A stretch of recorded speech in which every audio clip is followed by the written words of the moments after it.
Peuple de Dieu, Shalom. Poursuivons ensemble notre enseignement sur la sagesse des vierges sages. Message qui vous vient de l'Église de Christ pour le réveil spirituel des élus et 13 en sigle. Je suis votre frère Daou Aksanti. Ne manquez pas à partager aux autres ces enseignements. Toujours dans le renoncement de soi, la deuxième sagesse des vierges sages. Le Seigneur m'a mis à cœur une pensée très importante pour le corps de Christ qu'il est nécessaire de savoir. C'est en rapport avec ce qui met en danger la foi de plusieurs chrétiens aujourd'hui. C'est la relation entre les chrétiens et leurs leaders. Faire partie d'une assemblée chrétienne, ce n'est pas mauvais. C'est bien d'ailleurs selon la parole de Dieu, qui nous recommande de ne pas abandonner nos assemblées. Mais la question que le Seigneur te pose, qu'est-ce qui advient lorsque ton leader n'a pas renoncé à lui-même pour suivre Christ? Oui, c'est possible d'être pasteur, prophète ou autre leader chrétien et que notre engagement avec le Seigneur ne puisse pas être sincère. Et non seulement ça, mais aussi que nous puissions ne pas avoir renoncé à nous-mêmes. Pourtant, nous sommes censés être guides pour les autres. C'est pourquoi vous pouvez trouver un prophète, un pasteur, un prêtre, mais qui vit dans la débauche. Il mélange le tout. En même temps qu'il prophétise, en même temps aussi qu'il est dans l'idolâtrie ou dans la magie, ou même dans des mafias. Si je peux poser la question autrement, qu'advient-il aux chrétiens, aux fidèles, lorsque ton leader, c'est une vierge folle?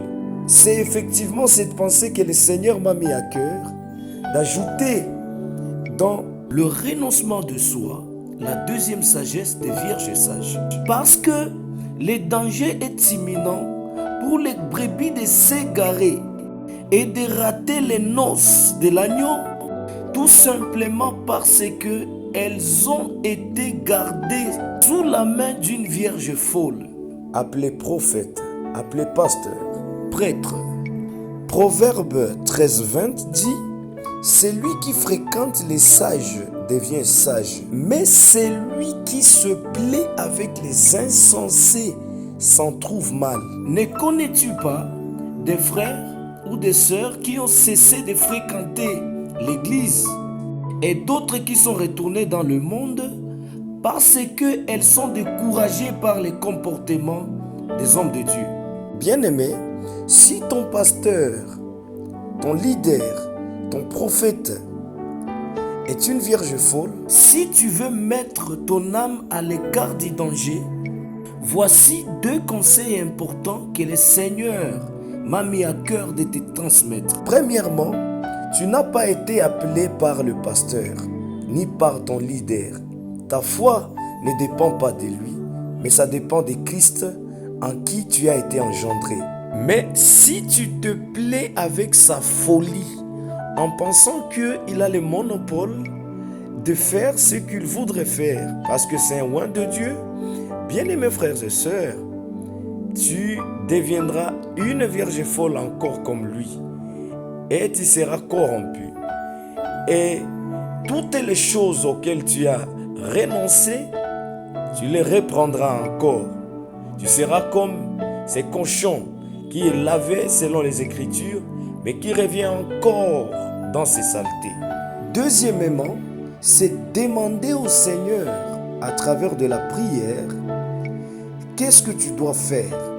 Quitter l'assemblée ou rester dans cette assemblée-là? Oui, c'est possible de quitter ton assemblée, mais à seule condition que tu le fasses selon l'orientation du Seigneur, pour qu'il te guide où est-ce que tu dois maintenant aller communier. Une petite parenthèse, bien-aimé frère, si le Seigneur, par la grâce, t'a donné de comprendre que ton leader, il est dans l'erreur et que c'est une vierge folle, le Seigneur ne t'a pas établi juge sur ton leader ou de lui parler en mal. Non. Et si le Seigneur t'a guidé vers un autre endroit, une autre assemblée où tu dois communier, il faut partir en paix.